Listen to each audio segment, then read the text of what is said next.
Sips and Stories would like to thank the following sponsors for your continued support.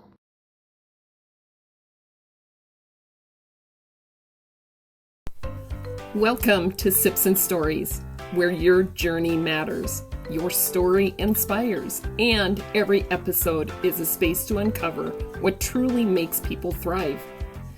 Join me as we dive into real conversation with amazing guests, each one sharing the moments, lessons, and experiences that shaped who they are today.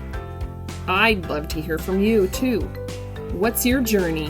What's your story? And most importantly, what makes you thrive? We'll see you on the next story.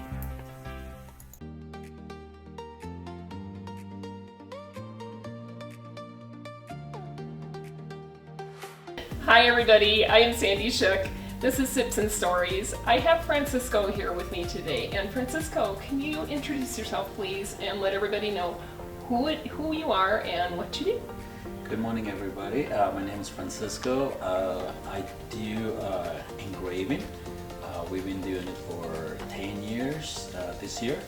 It's a passion of mine. Oh wow, and you did not originally come from Colorado. That's correct. That's correct. I was born down in Mexico. Wow, and Yeah. what brought you here? Rebelliousness. I was very, very rebellious in my family. So I started to drink. Let me give you a little bit of the background. I started to drink when I was 6 years old. Six, And left when I was 9. Left home when I was 9 years old and went to live with my sister and my brother-in-law for till when I was 14. At the age of 14, a guy went down to vacation and he's like, "Do you want to go to California?" And I said, "Sure, I want to go to California." And then so I came up in 1989. Wow. Yep. At what age? 14. And what did your parents? Oh, they didn't know. Oh. They didn't know that I was gone. I was. So you snuck out and then got back in, or did you not come back? I didn't go back.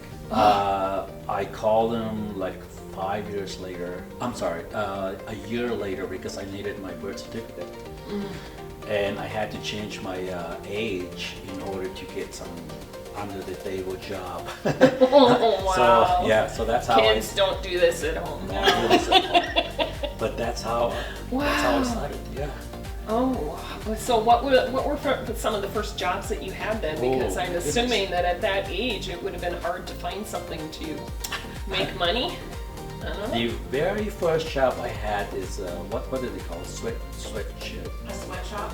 Yes, sweatshop. Where they sweatshop. make clothing, and then so I had to trim off this little threads, and so that was my first job. And I think they were paying back then 2 cents a piece.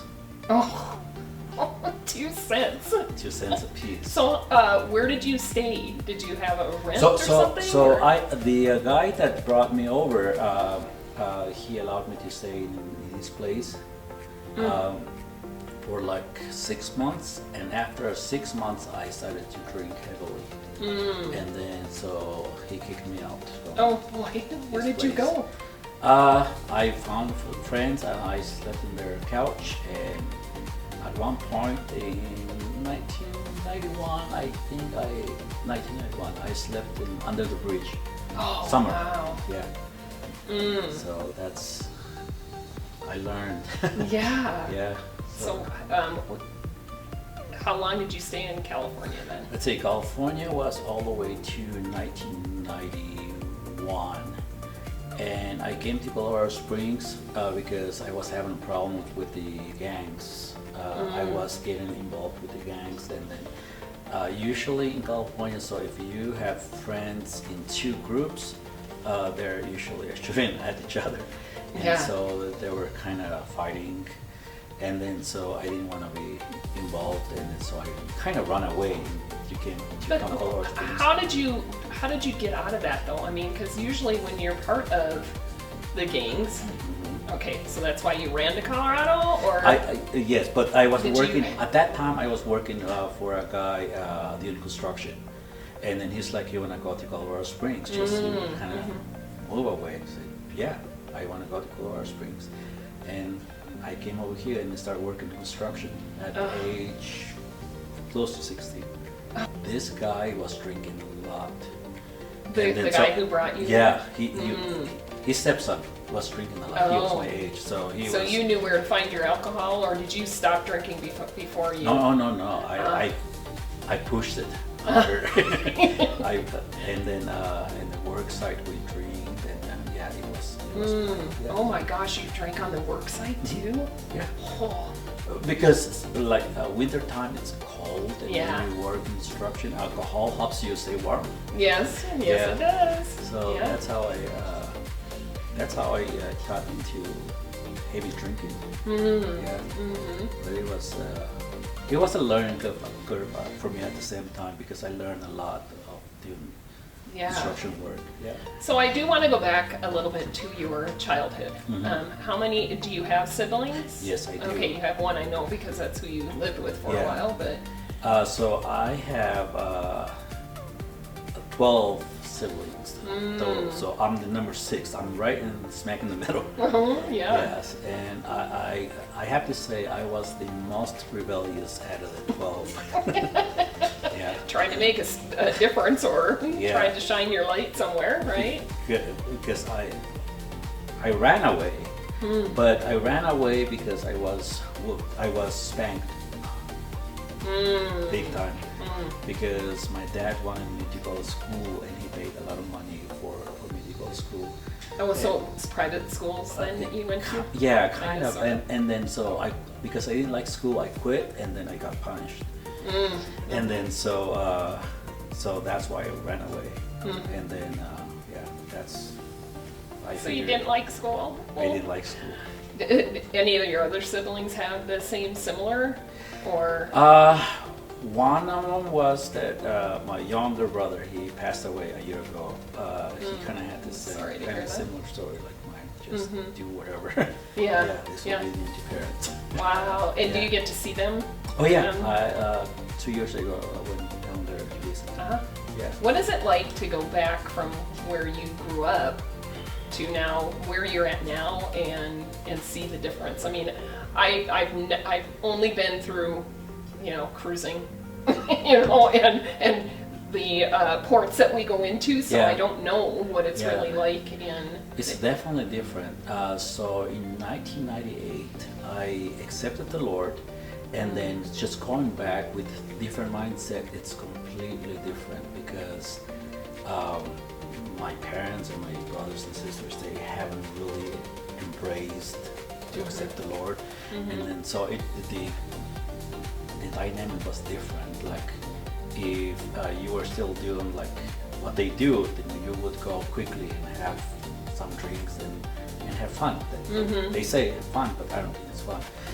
Not anymore. Not anymore for me. And then so it was different, definitely.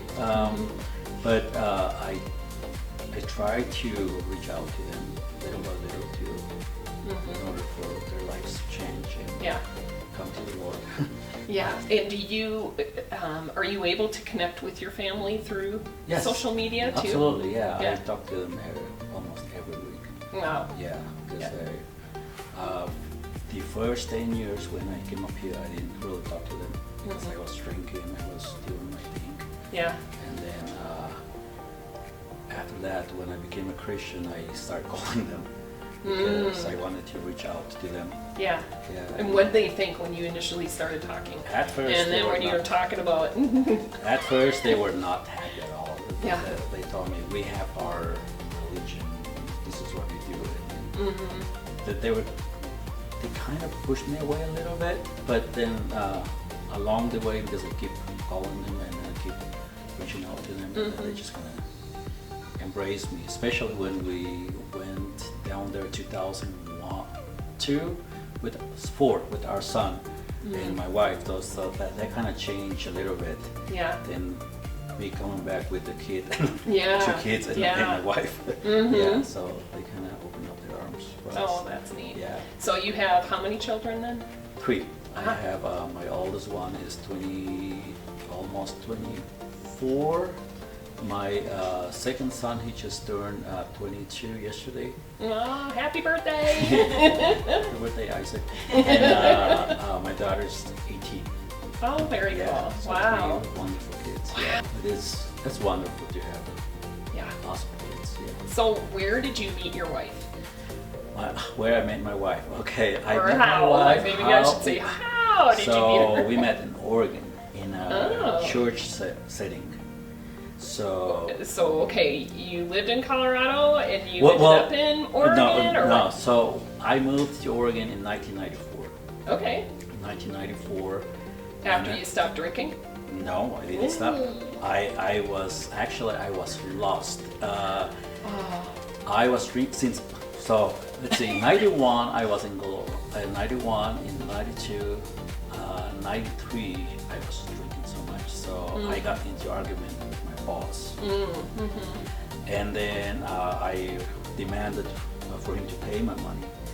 And then he paid me, and since I didn't know the language that well, I bought a ticket to go to North Carolina. And then, but I ended up in Chicago, Illinois. Because you got stuck? No, I took the wrong bus. Oh no! So you were on the Greyhound. Yep, I took the Greyhound. And then I lived in a Greyhound station for a month. Oh wow! Because I didn't have anybody there. And then they let you stay in the? Yeah, in the corner somewhere. Okay. And I met 3 other guys, but these guys were doing drugs. They were selling drugs actually. And then I won't go into details what they did, but they asked me, so where are you going? I said, I was going here, but I ended up here. So they asked me, do you want to go to Oregon? Sure, I want to go to Oregon. Yeah. And so we traveled from Chicago to Oregon. So in 1994, we ended up in Oregon. Yeah. And then, but these guys, they were older than me, and they went to places that, just horrible places, and drinking and smoking, and that's all what they did. Selling stuff, And then in 1998, I was drinking so much at the point that I was gonna drive off the bridge because I don't know. I was maybe desperate of trying to change, but I couldn't. Didn't know how. I didn't know how, and then I was driving on the bridge in Portland, Oregon, and then I heard someone talking to me from the back of the car saying, if you end it right here, nobody's gonna care, nobody's gonna know, why don't you do it? Wow. And then I was really agreeing with this, whoever it was, and then I put my foot on the gas and I just went for it. Wow. And then this maybe happened like 2 minutes, and while I was going fast, and then I remembered a family in California who said to me, if you could only open your heart, Jesus can change you. And then so I was very close to the rail, and then I said, God, if you out there somewhere, please save me. And that's when I stopped, like, I don't know, 2 feet away from the rail. And then you don't even know how that happened. Wow. And the same week, so in Portland there's this view, that Rocky View. I think that's what it's called. I think Rocky View. It used to be a jail, so I would go up there to see the city lights. But this particular Wednesday night, I went up there, and then for some reason, I didn't go back the same way I went up. I was led to a different route, and then I drove by to this huge building. It didn't look like a church, but something in me just said, just go in there, park, and then go in there. And then there were about 1,500 guys inside the building.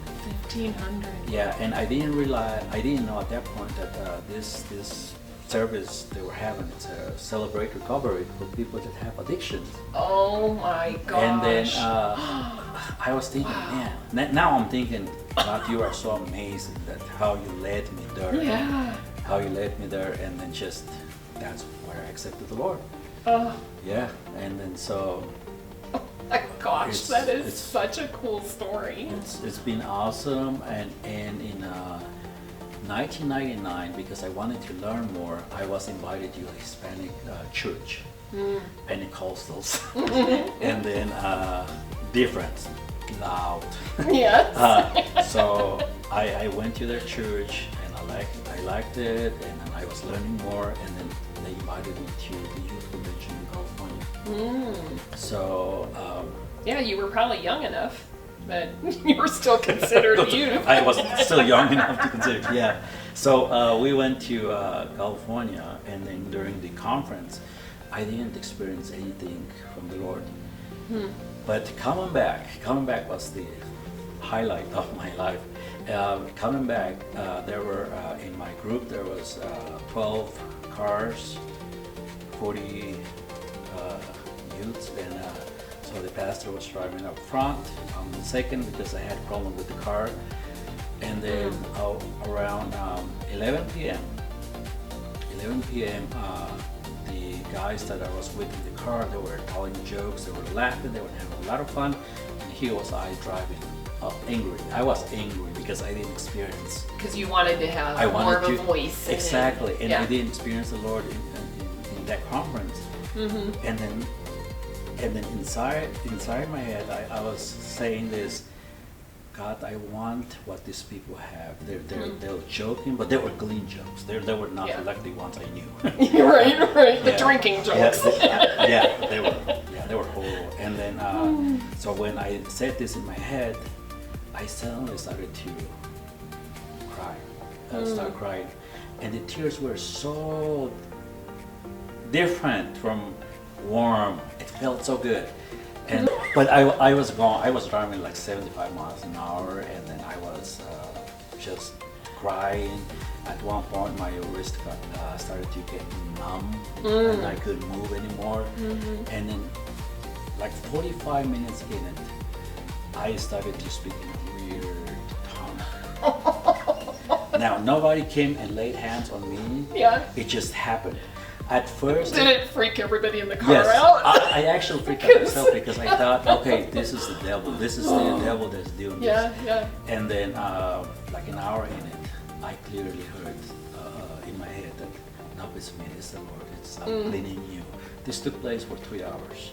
Serious? 3 hours just crying and speaking in a weird tongue. I didn't understand what they were saying. Okay, and nobody said, pull over, we're gonna drive. Everybody was praying from my car and all the other cars. The people were praying for me. Oh wow! And then we stopped around 1 o'clock in the morning at the rest area, and I came out the car and found the light post, and I went over there, knelt down, and said, God, I'm so sorry for all the crap I have done. Oh wow! That was the start of my walk your with whole the Lord. journey. Wow.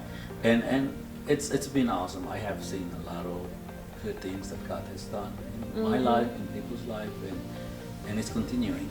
Yeah. Wow, that's incredible. Yeah. I mean, I have to say that I've been living. I have seen miracles that God has performed, and then I mean, there's so much stories that I can go through. Like we went to when I was working on my U.S. citizenship. I had to go back to Mexico and got stuck there for 5 months, 4 months, 4.5 months. Was that recent? No, this is 2002. Okay. 2004 somewhere. Yeah. And then we were just complaining the whole time down there. And I was thinking, God, why did you bring me back just to get stuck down here? And then, but well, you didn't learn the first time. We didn't learn the first time. But you know what? God is so amazing because He can change things quickly. Well, and because it's that's- amazing how when we ask those questions, because Yeah. we're asking those out of anger, and yet then it's like, oh, okay, now I see. Yeah, like for us, he changed. We were in Mexico City complaining, and then the lawyer calls at 3 p.m. and he's like, "Can you make it to Ciudad Juarez, which is 3 hours like by plane from Mexico City to the border to the consulate?" And I said, "Yeah, we can make it there. I don't know how. We didn't have money. We Yes, didn't I'm have- getting out of here. Yeah, we don't have money," and then so we just put together, packed everything quickly, and then I mean the whole thing was just a miracle because that particular day there was a strike. The main transportation in Mexico, these little they call them combis, the minibuses. So that day they had a strike, so the road was empty for us to go, and then just the whole thing. So you could speed a little.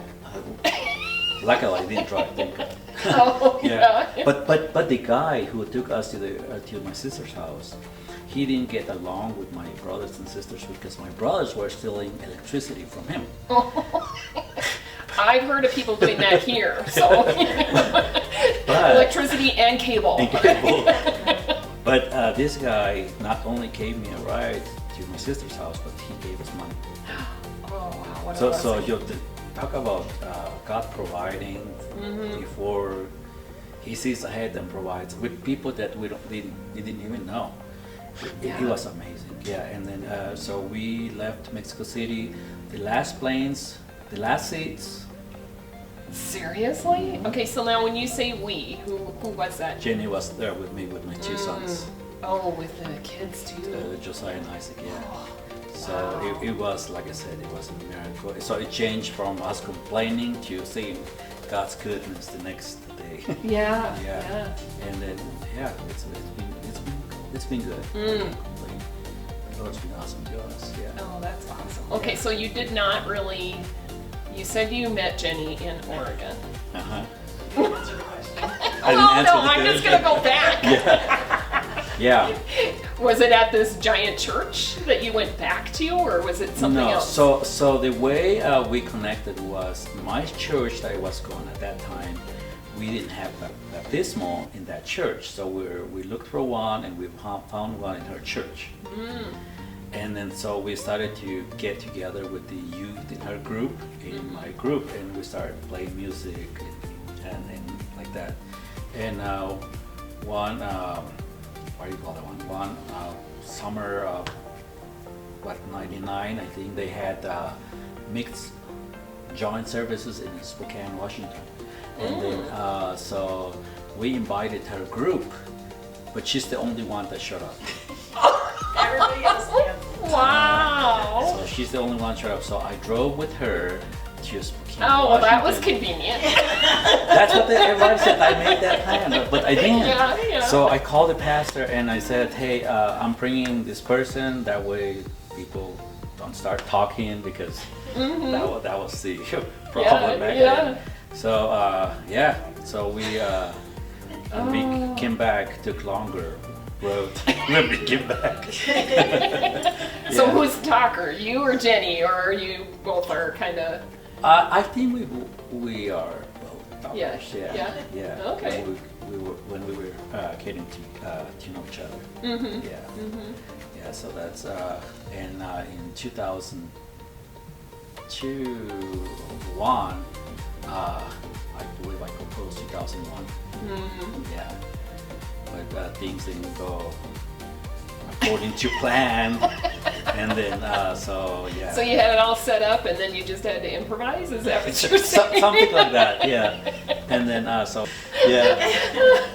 So but it's been amazing. Yeah. The journey, like I said, it hasn't been easy. In 2014, I came to Woodland Park, Colorado for a men's conference, and then. And you were still living in Oregon at the time then? Okay. And then there's a guy. He tapped me in the shoulder, and he's like, "I see you like you're on a roller coaster, and you just don't know if you should take the ride or not." And the Lord is saying through me that you should lift up your hands and enjoy the ride. Better. So I went back to Oregon, and then I told Jenny what this guy had Yeah. said. We're And then- moving to Colorado. and that's exactly what I No, said. really? We moving to Colorado, and a year later we put the house, fixed up the house, and then and we moved. Wow. So what did you do career-wise in Oregon when you lived out there then? Okay, so I was working for what do you call that one? Laser house. We call it laser house because we made circuit boards Okay. for the military, and then that's where I learned everything about laser. Not everything, but a lot of it. Yeah. So when I moved here, I was working for Safeway at that time, and then I was whining, complaining, coming down from Willow Park to Colorado Springs to look for a house.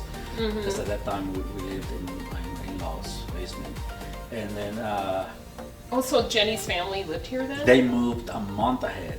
Oh, Yeah. okay. Well, another convenience. Yeah. You know, just I mean, like God was okay, preparing. I call it convenience, but it was really it.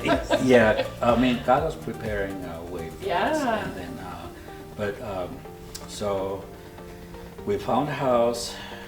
Now it's time to pay the house, and then I was making only $9 an hour at that time. At Safeway. And what were you doing there? I was doing, I was working in produce, like cutting fruits and vegetables and all that. And then, so I was whining and complaining, just coming down to see a house, and then. You're whining and complaining A lot. works a lot. Yes. I think I'm just going to tell you, hey Francisco, You should whine and complain. can you whine and complain about this with me? But Wow. But say some. I think when we want to play, I think we just cry out. Yes. Say, God, Yeah. what's next? What's the next road to take? And then I didn't know at that point, and then I felt that God was saying, why don't you start laser engraving? And at that time, I was losing a lot of money in my 401k. And then so we decided to pull it out and then use that money to buy the first machine. Invest in your business. That's what we did. Wow. And Okay. here we are 10 years later. So let's just show some of your things that you brought with you. Absolutely. So I think it's funny that in some of your 30-second, or 45-second commercial, whatever you call it, you always said, you typically say, if it doesn't move, you can engrave it. Yes, we can So- do anything. As long as it fits in the machine and it doesn't move, we can do it. Yes. So Yeah. this is one of them, and then we have another one here. These are so pretty. That's- And I know that I actually had a product that I brought. I think it was a cutting board that I wanted Yeah. you to put together for me. And then if you help me put this one up, because this is kind of cool too. This is a smaller version This of what is- I have, but Yeah, this is a lot of them I used for realtors for closing deals. yeah. And I know that you have like the water bottle that you have on the table. Yeah. You have different sizes, and you can do glass. I can do glass, I can do wood, I can do leather, acrylic.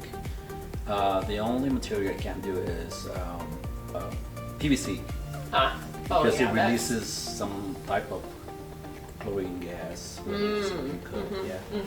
Yeah, but other than that, we can do pretty much anything. Yeah. Well, and over the years, you've actually added more of what you Yes. can do, a lot of the different specialties. So, okay, so you bought your first engraving machine. Yeah. Was it one of those giant ones? No, or this just was a little a 20 handheld one.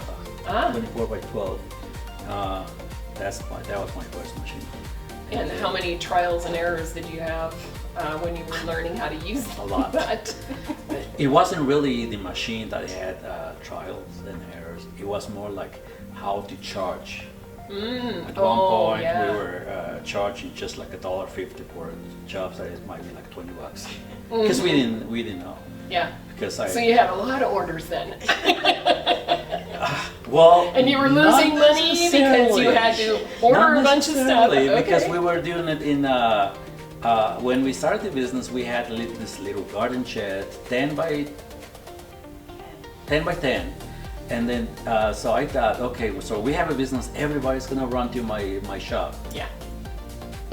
Nobody knew you existed. The one thing is that I have learned is if people don't know what you do, you're gonna suffer. Yeah. Right? Yeah. So what I started to do, at that time I was still working for Safeway.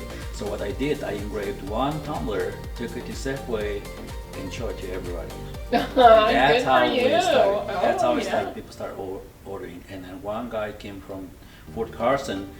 I think that was a knife that he brought, and then he told his friends too. And that's how we started. So you engraved the metal piece of that? Yeah. Or the wooden handle part? The handle, or since I didn't have the machine back then, what I have now, so we can engrave it directly on the plate if it has like a coating. Yeah, but now we can do it directly on the metal. Since I have a machine that can do that. Oh. Yeah. Well, and the other thing too is that if it's a special piece, have you figured out how to actually engrave on those now too? Or I know that was always the concern is if it's something that you can't replace. Yeah, so know what you want, so we can't change it. Yeah, so the way we do it, the way I do it, well, we do it. It's just have like blue tape and then just have a little test, make sure it's laid out correctly, and then once you think it's good, and I have an idea, since I do so many woods, then I have an idea what power saving is going to take that particular wood. Yeah. Yeah, so I've been learning Wow. more. And you've been in 10 years, you've been doing this. Yeah. Since you came down from Woodland Park. Yeah, since I came But down. or did you do that when you were in Woodland Park? No. So the house that you're in now is where you... That's the second house, because the first house was smaller. It was 960 square feet with a little shed. Yeah. That's where we started the business.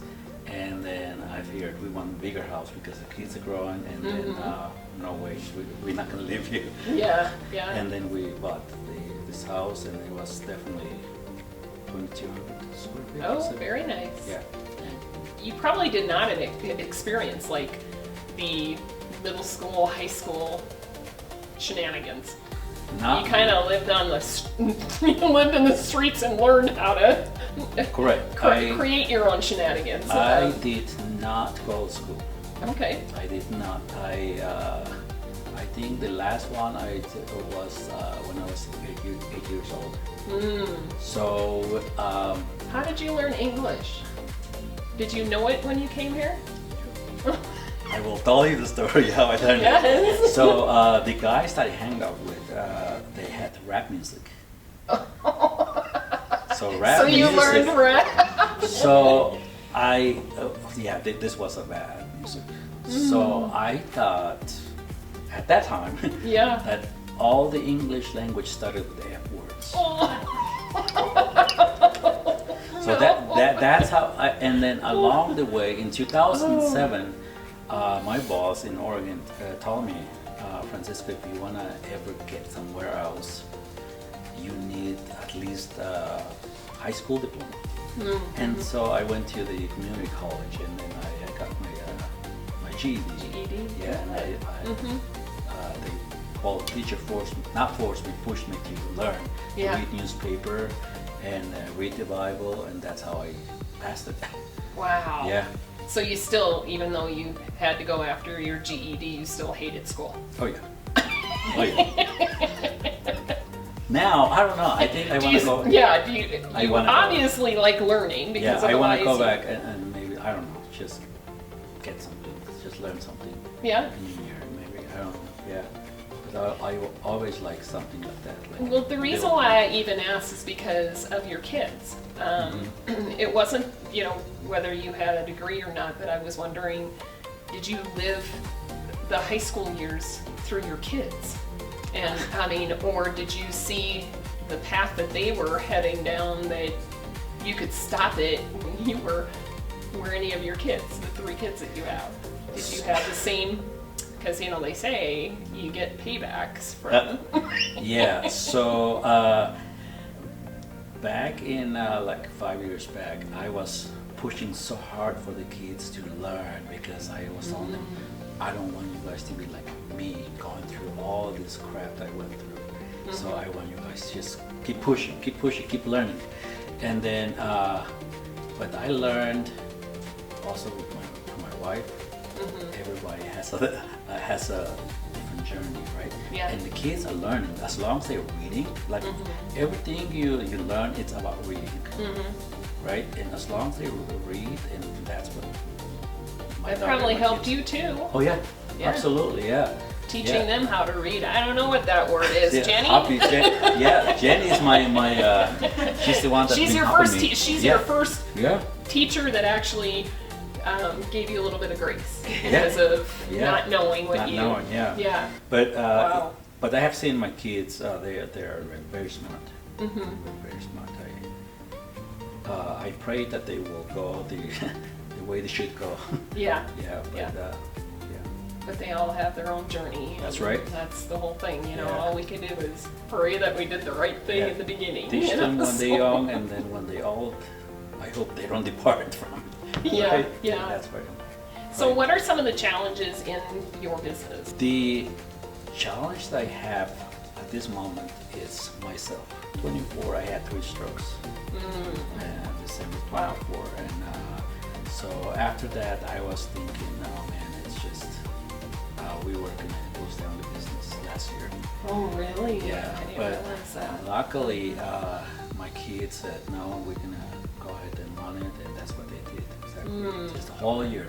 This past year, I See, was, and here you were worried about them, and look, they stepped in. yeah, I know. That's It's just, so it's just cool.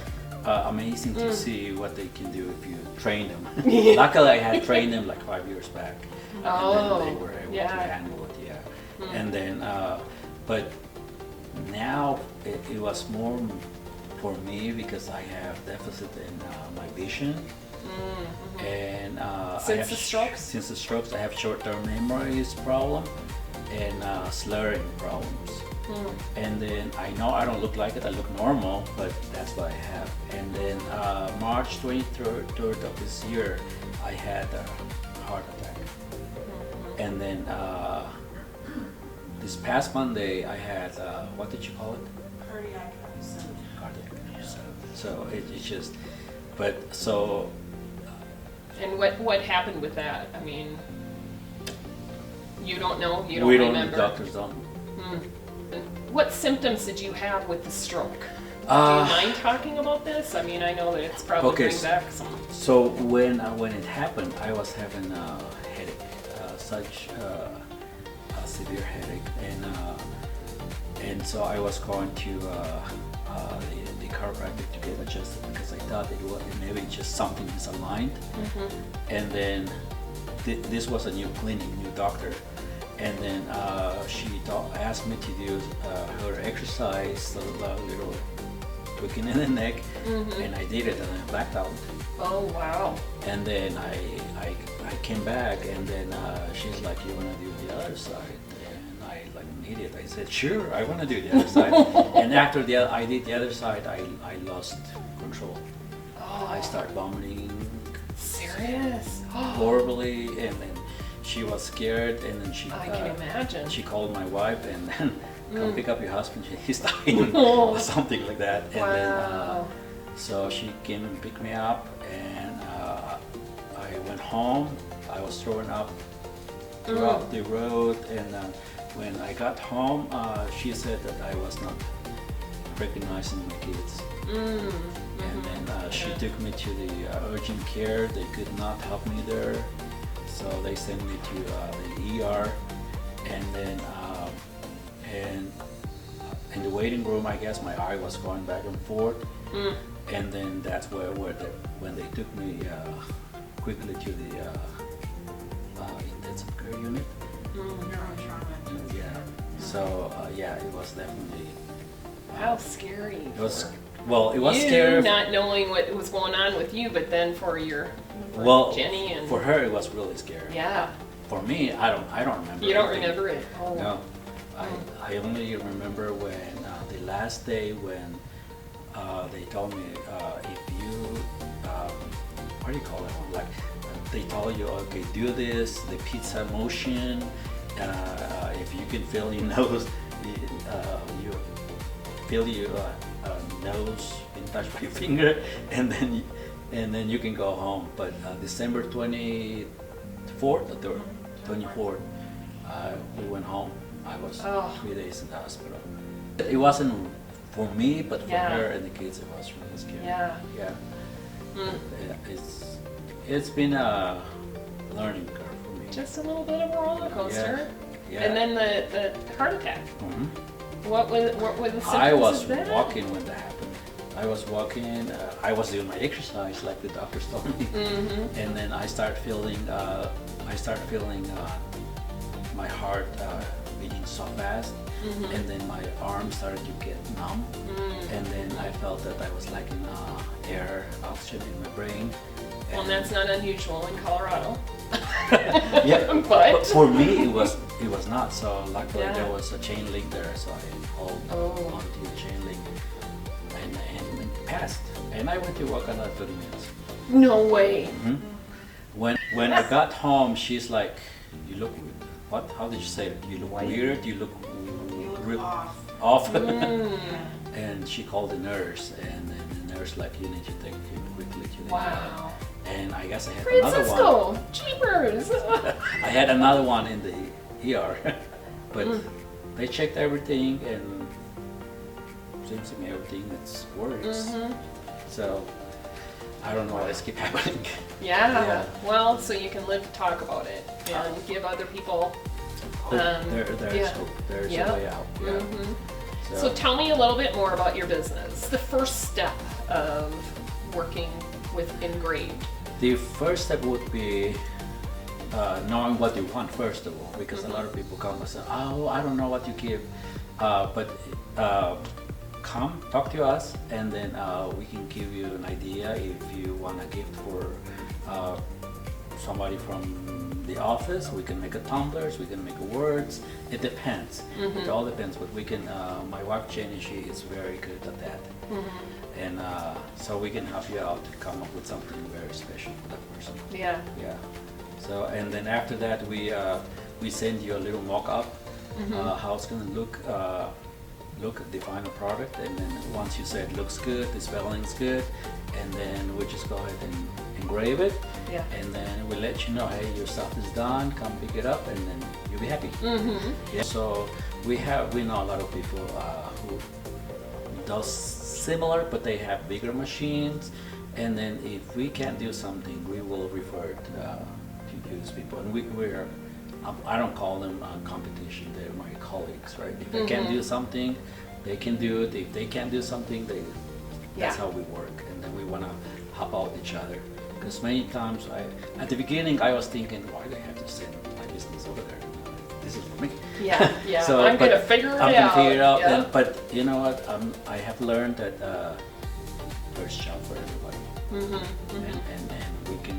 It's okay to pass it on to somebody who can do it easily, better, because they have better equipment, and I don't mind that. Have you learned from any of them because of? Do you guys visit each other's? Yeah. In the workshop. In fact, we visited another engraver. The previous owner had been in business 30 years, and she bought the company, but they were using a very old system, like how the intake forms, all that. And then my wife was able to help them out with all the. Oh, that's give neat. them ideas how to do it, and then we're gonna meet this coming week again, I hope. Yeah. Next month, yeah. That's great. Yeah, and then we have several other companies that we work together. It's great when you can help each other out. Yes, That's for sure. absolutely. Yeah. Yeah, it's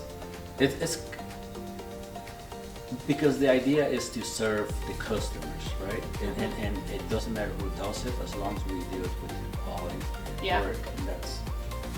So, what are some of the favorite things that you've actually created that for somebody that? Yes, not too long ago, this guy came. He's a marshal, won't say his name, but he wanted like a weight lift disc. Oh, okay. Engraved. Yeah. And the Like a words, big, heavy, like 45. 100-pound or whatever. Yeah. It is. Yeah. And then he's like, can you do something that looks like a metal? I said, oh, let me see. And then, but you know, with the trial and error, he was so happy. Oh. And he, 3 weeks ago, he had me make another one. So, I mean, there's so many, but that's one just the That's latest recent, one. yeah. That's recent, yeah. Yeah. The unforgettable one was urn. I shouldn't be happy about the urn, but they had this urn engraved online, and then they forgot to put the year, I believe. And then since this urn was engraved already partial, so they wanted us to add the year of the passing, and that was nerve-breaking for me because I spent like 2 hours just lining up, measuring, lining up. Yeah. But what I loved the most was the when I finished it, and the how the customer reacted. They were so happy because the people who did it originally they didn't want to redo it. Yeah. So that was that stuck in the brain. That's really, so can you, so obviously then you can take things and make them better if somebody decides, I mean, it's probably not ideal. Not Paul, ideal, but, yes, but if there's a space where you can add stuff, then it is doable. Yeah. And do you ever grind things down to redo something, or like, you know, I've seen, you know, like even on like this, you can shape that down and then. I had one customer bring a knife, very old knife. They had filigree, I think it's called. So he had me remove it and put the new name with his new wife's name. Oh, okay. Yeah. So that was, again, that was a nerve-breaking because it's a customer supply material. Correct. And it takes a lot of time that you do it, sand it down, polish it, but they're not really nice. Yeah. I was really happy. That's really neat. Yeah. So are there any questions? Yes.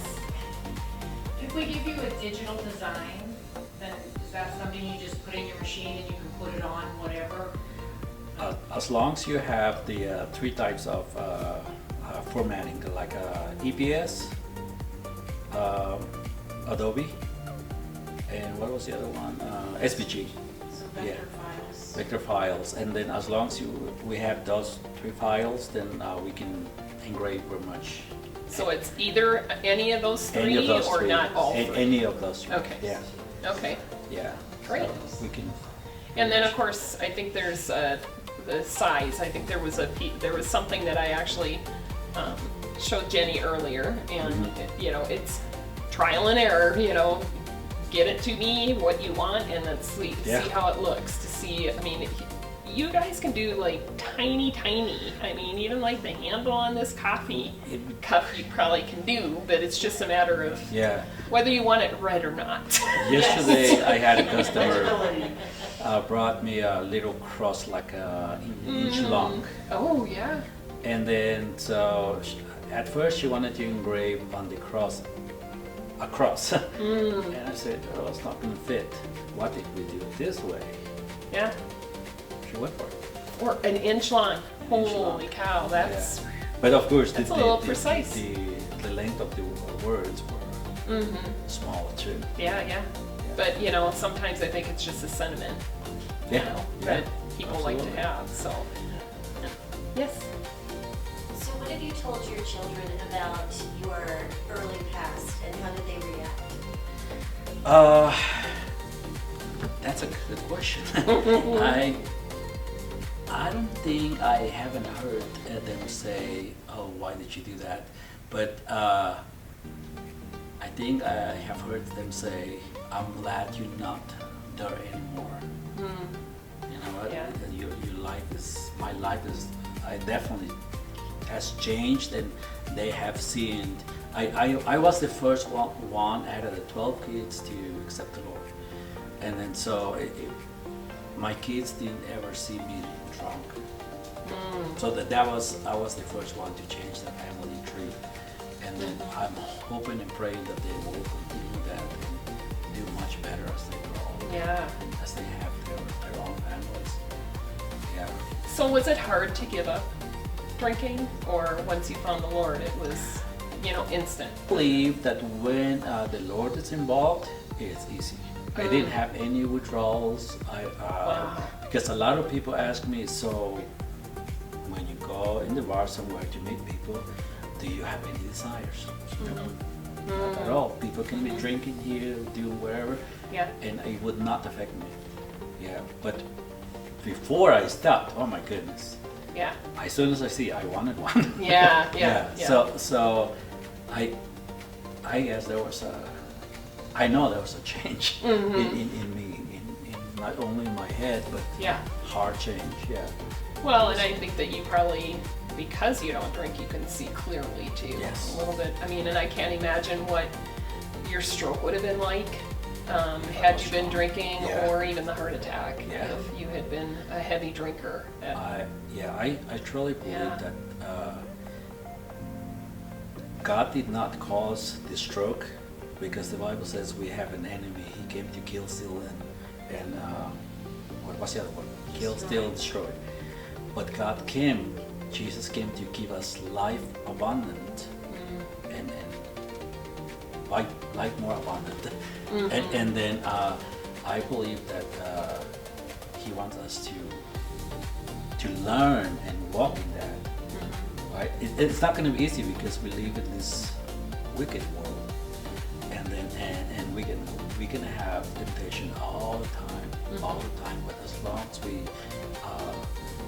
read the Word and then stay connected to, I was going to say to the source, but He is the source. Connected to the source, Yeah. and you should be okay.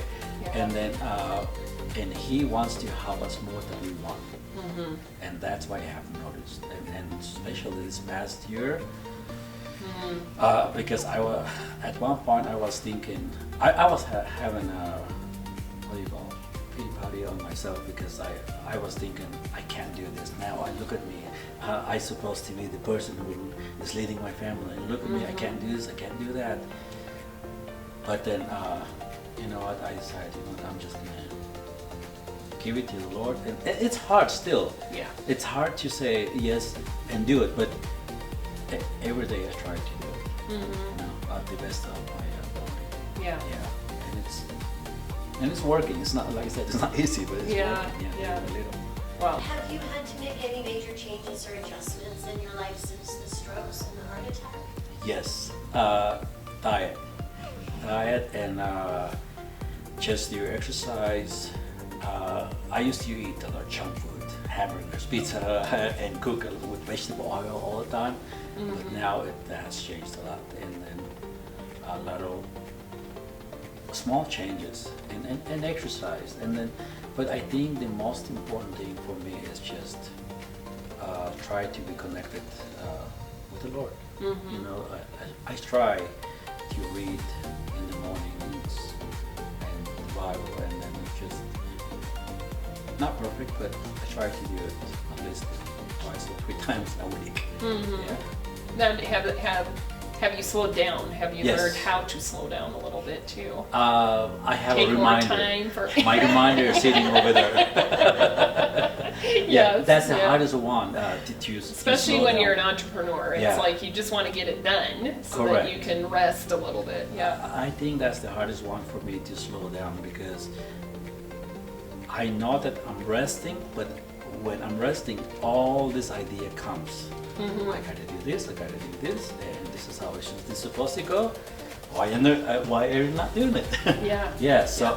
But I thank the Lord I have Jenny, because I would be just maybe worse now. Yeah. Because it's so easy. And if you that type of person who likes to go, you can get in trouble really quickly. Yeah. And you need to have somebody who can tell you, hey, you slow down. It's okay, you know. Yeah. God is gonna help you if you slow down and acknowledge Him. Now I have to take breaks 3 times, like Good. an hour, like half an hour, which before. Wow. I So was- you just went full on for 10 Yeah, to 12 hour so days. Before my stroke, this is what I used to do. Networking, go to work, go back out. And now it's not that. Yeah. Now it's just work, go sit down, go work and sit down, Yeah. back and forth, and go and work on Tuesdays. Yeah. Yeah, but it definitely has changed. Yeah. But Well, at the same time, I'm grateful. Second chances are. yeah. For me, I Second, think it's third, and fourth. four chances for me. Yeah. Did you have one more question? Yeah, Okay. actually.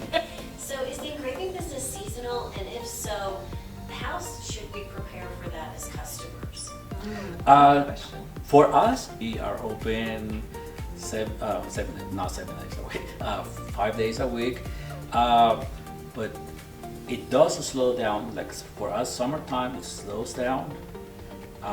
During the holidays, like December is our busiest day. But we, I mean, since we have the base close to us, then they keep us busy throughout the year. Yeah.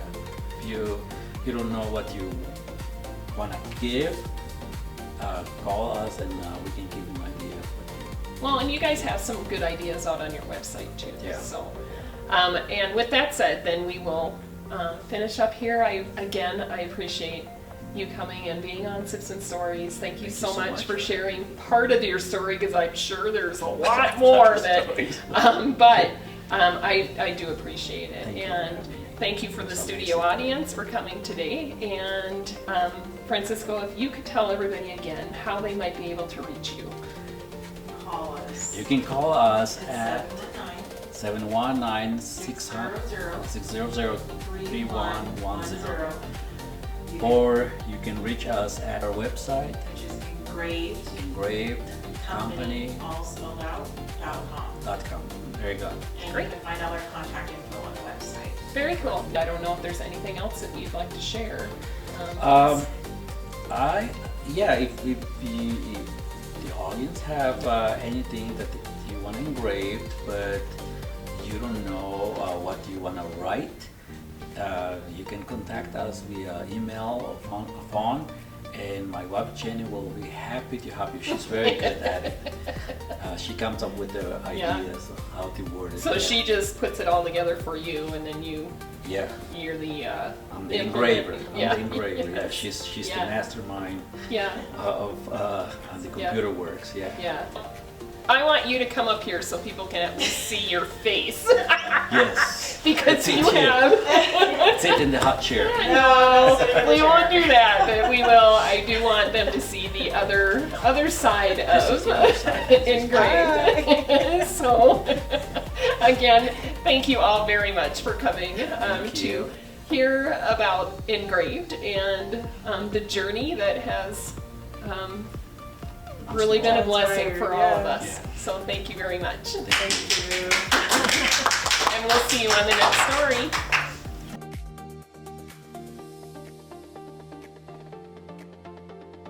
What's your journey? What's your story? And most importantly, what makes you thrive? We'll see you on the next story.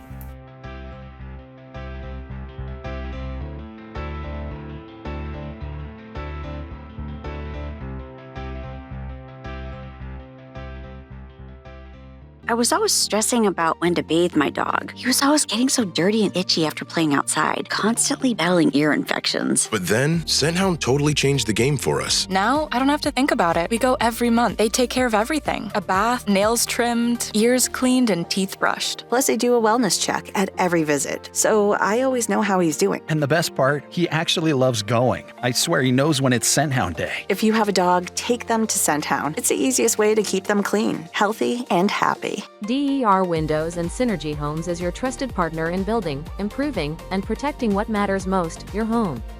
With a commitment to craftsmanship and quality, their team specializes in new home construction, delivering spaces that are built to last and designed to fit your lifestyle. Beyond building, DER Windows and Synergy Homes offers a full range of exterior services to keep your property looking its best and performing at its peak. From expert stucco and custom stonework to durable roofing solutions, replacement windows, and efficient gutter systems, every project is handled with precision and care. Whether you're starting from the ground up or upgrading your current home, DER Windows and Synergy Homes combines experience, reliability, and attention to detail to bring your vision to life.